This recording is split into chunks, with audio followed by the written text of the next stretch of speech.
കൊണ്ടത് ഇവിടുത്തെ മലയാളത്തിലെ മധ്യവർഗ യുവതയുടെ നെഞ്ചിലാണ് കൊണ്ടത്. അങ്ങനെയുള്ള ഒരു കാലഘട്ടത്തിലൂടെ കടന്നു വന്ന ഞങ്ങൾക്ക് ശ്രീനിവാസനെ പോലെയുള്ള എഴുത്തുകാരൻ എന്ന് പറയുന്നത് ഞങ്ങളുടെ ഏറ്റവും പ്രിയപ്പെട്ട എഴുത്തുകാരായിട്ട് നിലനിൽക്കും. അത് ഞങ്ങളുടെ നൊസ്റ്റാൾജിയാണ്. അത് നിങ്ങൾ അതിൽ ഭാരപ്പെടണമെന്ന് ഞങ്ങൾ പറയുന്നില്ല. വേറൊരു തമാശയും കൂടി ഉണ്ട്. ഇപ്പൊ ഈ സോഷ്യൽ മീഡിയയും നിങ്ങളൊക്കെ പറയുന്നത് പഴയ ആളുകളെ മുഴുവൻ വസന്തങ്ങൾ എന്നാണ് വിളിക്കുന്നത്. എനിക്ക് ഒരു പിടിയും കിട്ടുന്നില്ല. കാരണം വസന്തം എന്ന് പറഞ്ഞാൽ ലോകത്തിലെ എക്കാലത്തെയും ഏറ്റവും മനോഹരമായ ഒരു പുതിയതായിട്ടൊരു സംഗതി, ഒരു പൂത്തുലയുന്നതിനെയാണ് നമ്മൾ വസന്തം എന്ന് പറയുന്നത്.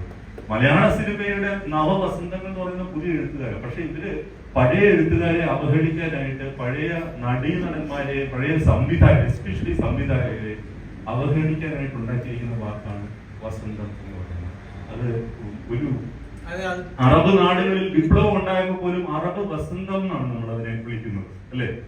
നക്സൽ മൂവ്മെന്റിന്റെ തുടക്കത്തില്, വിപ്ലവത്തിന്റെ തുടക്കത്തില് വസന്തത്തിന്റെ ഇടിമുഴക്കം എന്നാണ് അന്ന് പത്രത്തിന്റെ തലക്കെട്ടെന്ന് പറയുന്നത്.